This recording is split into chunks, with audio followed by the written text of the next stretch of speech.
What's going on, boys and girls? Welcome back to another solo leveling Arise video. Okay guys, we're going to be talking about dupes. That's right, a very important part of this game. Dupes in this game is called advancement. You guys can see here, this is the advancement tab.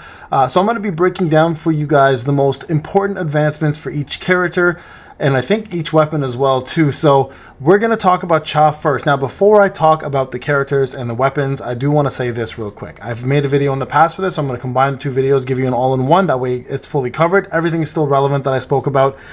The main thing I want to discuss real quick though is the new method that they've introduced about introducing characters to the draw system. Now, we thought before there's going to be limited rerun banners. Now the fact that we know, and they've already explained this, that when a character goes from limited, eventually it will come into the custom section and be a standard banner just like Choi is.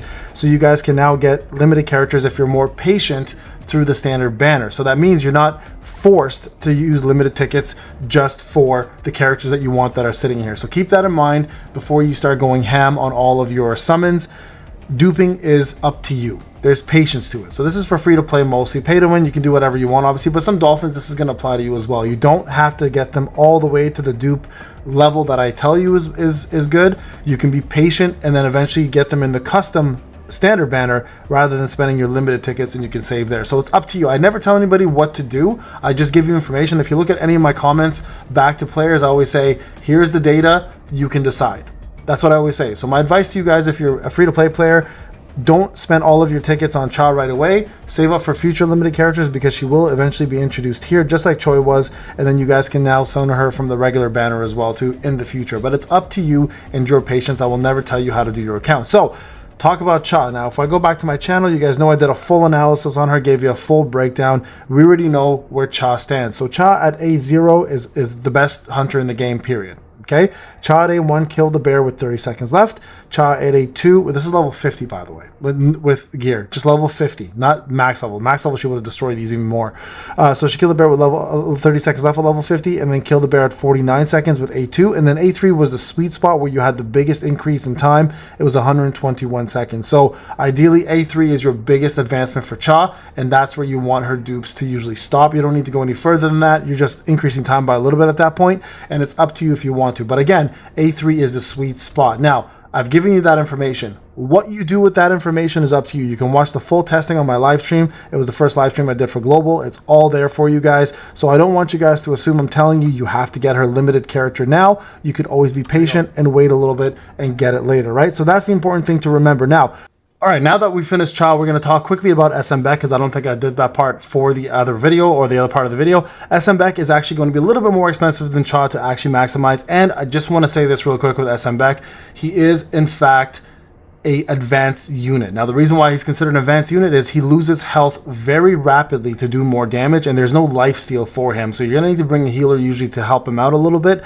which kind of diminishes your DPS a little. But if you bring him in, he does also buff everybody, so you don't lose too much. Now with that being said, he does require a little bit more investment to see his full potential, and that is going to be not A1, not A2, but all the way to A3 to really see the full damage capacity that he has. Now where Cha is actually good at A1, A2 or A3 or A0, Baek takes a little bit more. Now he's going to be really good eventually because there's going to be a lot more bosses coming out with bigger HP bars, and that bleed is going to be massive obviously at A0, but the A1 is still really powerful. It does take a little bit to ramp up. The A2 is huge obviously because of the HP, and again, the more HP he has, the higher the ratio, the more he loses, the more damage he does.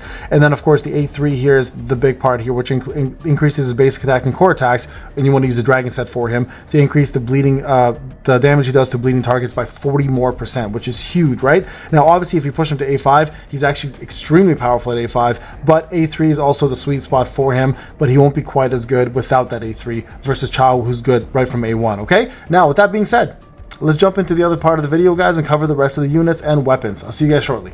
Let's get into what matters most. We're going to start off with hunters, okay? We're going to talk about which ones you want to get at least to A1, which ones can stay at A0, which ones you want to push to A5. Again, please guys remember one thing, spend responsibly. This is meant for whales and free-to-players alike. This is an end game goal. For some whales, you're going to go right away for this. Some of you free-to-play players are going to be like, you know what, it's not worth it, Payne. I'm just going to keep what I have and I'm good with it. And all the while, guys, everything you guys want to do, it's all up to you. This is just opinionated and from my own testing. You guys know how I test at this point. I show you guys how I test, so I'm pretty thorough about my decisions on everything. So first off, Choi. Yeah, Yeah, okay, so let's be real. The very least, A1 is what you kind of want to push him for. If you can get him obviously further than that, you're in a really good spot. Just so you guys are aware, he is an absolute monster when it comes down to actual skills and damage that he does. So let's just take a quick look here, right? So his A1 in general is incredible, first off, okay? So because number one, what he does is whenever he does End of Days, it does the Ultimate Hunter effect, which resets the cooldown of both of his basic skills. So you want to do those first and then cast those again when that's up. Increases the user's attack and defense penetration by 12%. You guys can see here, attack and defense penetration for him is super important. Now, if you get him to A1, you're now increasing your damage threefold, specifically with Rain of Flames. Okay, so this move right here becomes a crater and drops a giant meteor. Absolutely a massive damage increase and worth having. Okay, now, do you need to push any further? No. If you do, though, are you benefiting? Absolutely are you benefiting, because the whole gameplay changes with him when you start going down the list, right? When you get up to A5 here with him, the main thing to note is that End of Days passes 3 times faster and recovers the power gauge, which means you can now change the artifacts you have to one-hit kill and make yourself cast way stronger ultimates way more often, right? So, is he worth it to get to A5? 110%. Pretty much all characters are worth going to A5, but him specifically, yes. But A1 is the real hit. Is he useful at A0? Yeah, he is. He really is. You don't have to go to A1, but A1 you just get way better damage output from that one basic skill. And also increasing the duration of Ultimate Hunter also helps a lot too, right? So yes, Choi, A1 for sure if you can. If not, A0, he's perfectly fine. A5 is the ultimate for him. Okay, that's pretty much it. Lim. Let's go with Lim. Okay, we're gonna go through every character like I mentioned. Okay, so first off, A0, incredible. You really don't need to push anymore. Now, A1 does change things quite a bit for the better though, right? It enhances the skill of shoot and maneuver, which is this skill right over here. Which lets him go left or right, up and down, left, doesn't matter where you want to go with him. Either way, it's a skill that he can use 3 times, increases the user's skill, speed, and damage speed by 25% up to 3 times. A1 is where you really want him, to be quite honest. So if you want to do basic summons, you want to use him very often, A1 is going to be his best increase in terms of damage. Everything else is nice, but it's not going to be anywhere near as good as the A1. A1 is where you want to stop, but even at A0, he's not bad, but A1 for sure. These two here at A1 are almost must-haves. Okay, Bora Lee. Or Lee Bora, sorry, I call her Bora Lee, I don't know why. So first off, main thing, crit damage DPS, has the charm effect. Now, charm effect is an A0 skill, right? Now, whenever you do tracking charm Tempest or quick attack Tempest, you apply the charm effect, which is 15 seconds, essentially allowing you to do 15% more damage on the opponent. It's a debuff. You'll see this little charm icon on the debuffs underneath the health bar of the opponent. Now, do you need A1? Not really. It does increase the damage of your foxes by 50%, which is nice. 3 foxes are summoned, which is also really nice, but you don't need to push the A1. Really, her main thing is her DPS is still fairly high at A0, and the big thing for her is the charm effect. That's really what you want. Now, everything else here obviously is super critical for her increase of damage. And you can push her to A5 and get incredible damage out of her. Now, if you want to push her to A5, remember there's a cheap pack where you can spend, I think it's $3.50 a day, up to 5 days to get a copy of her, and it'll continue, I think, refreshing every month. So if you take your time, you can get her for very cheap. But for those who want to stay free to play, you're more than good at this A0, in my opinion, with that charm in effect, especially to help your other DPS do more damage. But of course, she gets way stronger as you go to A5. So A0, good here. A1, not required. The foxes still do pretty decent damage. You'll just summon 3 instead. All right, Emma, okay. I will say this. I was wrong about Emma in terms of endgame. I'm not using her way more often. She's definitely top tier. So we're going to change the tier list again. We're going to put her back to where she belongs, which is back to the top tier list, okay? So Emma, A0, incredible. Like, just such a stellar unit. Now, I have her A2, right? You guys can see it increases the break damage or burn up by 77.7%. Not really required. Increases the user's break effect by 10%. Again, not really required. The rest of these things are nice. Quite honestly, perfect A0 unit. Don't really need anything but the A0. The A0 does so many different effects here that all help out that you don't need to push her anymore. She's one of the rare occasions where A0 is more than enough to be viable beginning, middle, end game. Emma is just that stellar, okay? All right. Baek, that's right. His name is Baek, not Baek, guys. I'm trying to learn my Korean here. The White Flames effect. Okay, so this, whenever it reaches 3 stacks, it does violent explosion, dealing damage equal to 400% of the user's defense. This is very good. Also applies defense down, also very good. Now, this increases the damage of White Flame kick by 150%. Now, this is very similar to Saw. That's right, not Seo, apparently. It's Saw in Korean. So, increases the break effect by 20%. Now, he's a unit you actually do want to push, if you can, right over here to A5. Is he good at A1? Absolutely. Incredible breaker. Probably the best breaker in the game next to Yoonho, in my opinion. Yoonho just way too much break for him. But as an SSR, A0 is more than enough, guys. If you can push him to A1, you're increasing one skill here by quite a bit, 150% more damage.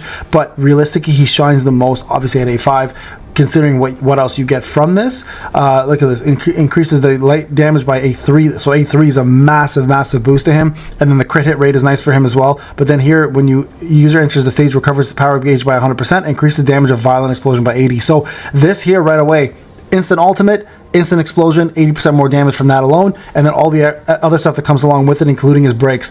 A5 Baek is crazy. Crazy good. So definitely want to push him to A5 if you can. If you're a whale, I got to put him back on my list. All right, Seo, or Saw, aka Saw. Apparently that's how you say it in Korean. I've been messing up the whole time. All right, so amazing character at A0.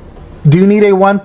I highly recommend it. Here's the reason why. It increases the damage of all of her main skills by 150%. That's a huge, same as Baek, but way more, right? In terms of like the amount of skills that get affected by this. So definitely worth it. A2 is nice too, increases the user's break damage, also increases the user's heavy attack by another 50% for break damage. So overall, this will make her the ultimate breaker if you don't have Baek already as it is, or Yoonho, obviously, if you're not using Yoonho. The rest of the stuff, honestly not really required, but also does help. So if you can somehow in hell push her to A5, you have the ultimate HP crit damage user. And the reason why I say this is the critical hit rate and skill damage of all of these attacks go up by 32%. Now, if you know anything about her weapon, if you get her weapon, you guys can see here, it increases the critical damage by 5%. But not only that, it does, every time she does one of her skills, it stacks up to 20 times at 1%, so 20% more critical hit damage with that. So if you can get her A5, which is what I'm aiming for, actually, to be honest, she is going to be the ultimate crit damage HP tanky user with a shield. Gonna be unkillable and do insane amount of damage. So A0, great. A1, incredible. A5, unstoppable in my opinion. So A5 for her, to me, should be a no-brainer for me personally. That's where I would put her. Okay, Min. Let's do Min next. So Min here, honestly, A1, more than enough. More than enough in my opinion, because number one, he does the disguise move and everything else gets affected by disguise. Now, you can, of course, get A1 here. Sorry, that's A0. A1, all team members' critical hit rate and critical hit damage increased by 8%. And then this obviously increases 12% for all light members. So this is huge. A1 is massive. So this helps everybody.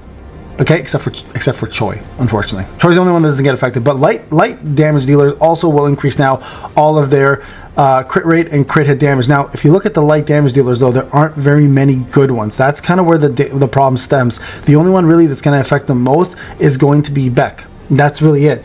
So when we get new ones out like Cha, though, he and Cha are going to be made in heaven. These two units together are going to be absolutely bonkers. So if you're looking to boost Cha up, you want to get him up there as well too. Okay, so you want at least the A1. When Light's Glimmer is used, the entire team instantly recovers HP. Not a big deal there. This one's pretty big, the A4, increasing your power gauge by 10%, but again, not a big deal because his QTE already increases it by 5%, so it's not that huge. And then over here, you guys can see here, when the user uses Heavenly Blessing, increase the damage of the next ultimate skill of the team member with the highest power by 50%. So this is great for someone like Choi, who would be my highest member, but again, not a necessity, right? Because you can use the one-hit kill option. So at the very least for him, he's great at A0, A1, especially if you plan to use Cha with him, a must-have, okay? And that pretty much covers, oh, no, sorry, I have two more SSRs here that I completely forgot. Listen, Woo, I'm not even gonna, like, I like him at all. He's not a bad unit, but I don't think you need to push him any further. Like, the A2 is nice, because whenever you use Dash or Extreme Evasion, it decreases the cooldown Mediation of Power, which is kind of cool. Outside of that, though, not necessary to go past A1, in my opinion. Just keep him at A1. Now, Dong-su, though, I'll be honest with you guys, I'm really interested in this character and I want to push him even further. I feel like this character here, if you push him to A5, can be one of the strongest damage dealers in the game because it increases the user's merciless damage equal to 400% of his defense penetration stat, and then also his defense in general just goes up like skyrockets, and all of his moves increase by 100%. This increases his defense and defense penetration, increases the merciless damage by 30%, so his multipliers are crazy good. I just don't know if he's worth going to A5, but I feel like at the very least A1 going up by an extra 100% is pretty wild. So at A0 he's decent. I can imagine at A5 he might be actually one of the strongest hitters in the game, so something I do have to test and summon for, and that's going to be that. All right, now in regards to other characters, I'm not going to do SRs here, guys, because SRs, as you get them, dupe them. Just there's a no-brainer. The biggest one really for me is Park. Park is going to be the biggest one because she gets very similar skills in regards to boosting all of her power. Look at this. When power starts at A5, she gains 100% power gauge, increases windstorm by 30%. Whenever she has this, she increases power gauge by 10% for the entire team. So overall, just a absolute killer of a unit, so she should be one of your #1 goals. Kang is another one which I unfortunately have not been able to get, but you should be focusing on getting dupes for him too, because all of his dupes will increase the amount of damage he does to bleed targets. So I mean, again, not necessary here because you don't really care about everything else but his bleed. But his A3 does something nice, which increases the damage taken by 15% for anyone who has a bleed on them, which is crazy. So not only are you doing bleed, but you're now adding a 15% damage buff on the opponent, or damage debuff on the opponent, right? So that's a huge one. I think he's big. Anna Ruiz, no-brainer, get her to A5 as soon as possible because A5 increases poison wave by 100% versus 30%, so you'll increase your damage tenfold. Another one that's really good as well too would be, where's Yoonho here. He's easy to do because you'll summon for him, plus you get a few free copies from the challenges. He's nice because he also creates a shield for everybody, also provides potions that increase attack, so you get a couple different bonuses from him as a support unit. So very easy to do and get up. But those are the units I'd focus on from an SR perspective. I'm sure I'm missing a few more, but everyone else really not a necessity, and again, you'll get them as you go up anyways, and you'll be using them as you get them, right? So pretty straightforward. Now that takes care of the SR, that takes care of the units. Now for weapons. Okay, the scythe. How far do you need to go with the scythe? Quite honestly, guys, A1 is amazing. That extra 25% increase in damage when you go to below 70% is incredible. You don't really need to go further than this. That's why they give you 2 free copies, right? But if you plan to go further and you're a good dodger, A5 is incredibly powerful because it increases the damage you take by 15%, but also increases your attack by 15%. So it's A1 or A5. Really no-brainer with that one. A1 you get for free because you do the challenges, you get 2 copies of this. A5 you'll push, okay? Westwind, max it out. Max it out, just all the way to the max. It's the only way you're going to see the full potential of it, and full potential is insane, as you guys have all been seeing already on my channel, right?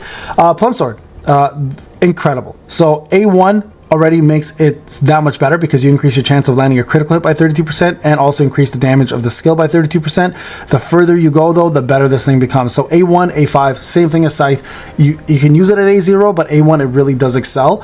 For free-to-play players, you might want to push that. A5 for whales, it's a no-brainer. It stacks up to 5 times for this plum flower effect, so make sure you are in fact using it, and it stacks 2 times right away as you get it, plus you get more dark damage out of it. So a no-brainer there. Grimoire, A5.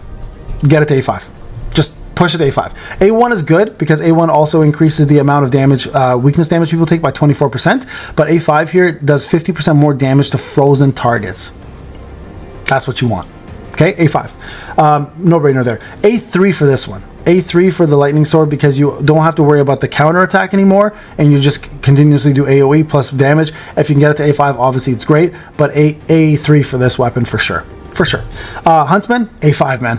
A5 this bad boy as fast as you can. Benediction of the White Flames is crazy. Oh, right, hold on, not that. There it is. This, I was like, wait, that's not the right effect. Destroy. The destroy effect can increase the damage taken by 16%, stacking up to 99 times. Bro, this is the ultimate weapon. Seriously, if you get max this out, A5. This one, A1. That's all you really need. If you can go to A3, that's great because you increase your user's attack by 20% and attack speed. So A3 is really good as well, but A1 already increases your attack speed and your user attack. But you can see the difference is 12% and 6 versus 20 and 10. So A3 is probably best for this one. All right, everything else, guys. SR weapon-wise, Orb of Avarice, A5. Bow, A5.